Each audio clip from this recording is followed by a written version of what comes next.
Hey guys, I'm back with another video, and just after I'd done my predictions for this week, there was one game that I mentioned was bigger than all the other ones. Not only because both are currently leading their division, but also because this is the first for the NFL. The NFL has had numerous international games, whether it be preseason or especially regular season, for years. They have their first ever international regular season game in 2005 when the Arizona Cardinals hosted the San Francisco 49ers in Estadio Azteca in Mexico City. And now, nearly 17 years later, here we are. This is a huge hit. They've been playing multiple games throughout London, UK, ever since 2007, with the one exception being 2020. They've played games for a few years for the Bills in their Toronto series, which went from 2009 to 2013, and while that's no longer around, they still kept the beat going.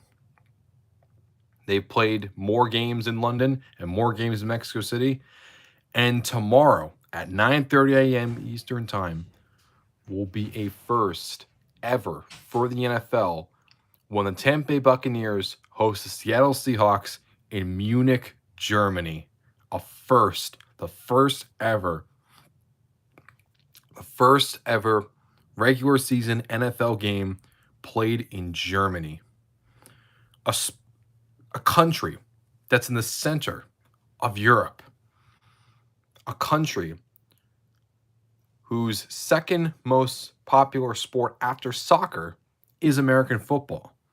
A country in which their own professional football league, the German Football League, is arguably the most historically dominant in the history of American football in that continent. A country in which the NFL Europe was around, it was mostly centered around German teams.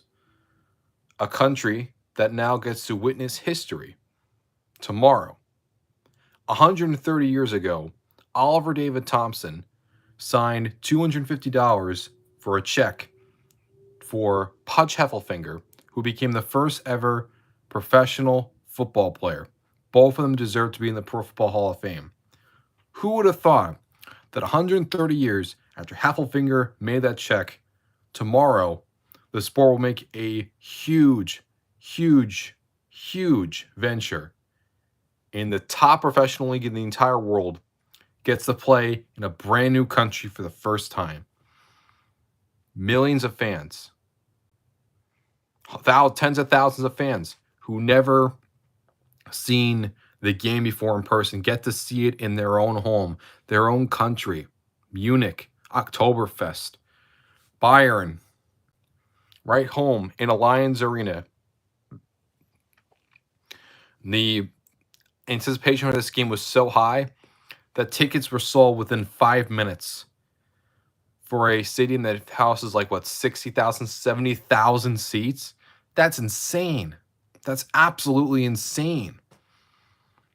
And it also tells you just the mass appeal of this game is more than just American. It may be American football in the name, but my God, it's a world game. It's a game for the world. People in London love it. People in Mexico love it. People in Canada love it. People in all across Europe and Asia, Australia. Hell, the NFL announced international markets, and the Eagles chose Ghana as one of their international markets. The first ever in Africa. Africa. This game is beautiful in so many ways, and it's only going to keep growing from here. In fact, Roger Goodell recently said in a press conference that very likely we're going to see more German games than just one very, very shortly. It might be as soon as next year, because the NFL wants to have at least 4. This year there's 5 international games, and they plan to have at least one game in Germany from this year to 2025. They'll alternate with Munich, then Frankfurt, then Munich, then Frankfurt. But for all we know, next year Frankfurt could get 2. Maybe Munich can get 1 and Frankfurt could get 2. Who knows? Maybe Dusseldorf can also get in. The possibilities are endless. The Tampa Bay Buccaneers got to host the game this year because them, along with the Panthers, Chiefs, and Patriots, have an international market right for Germany. And the Seahawks were chosen as their road opponent because, well, in hindsight, that was the game chosen because they thought it would be the weakest, and also because the Seahawks have a large following in Germany. So it only made sense for that to be the matchup.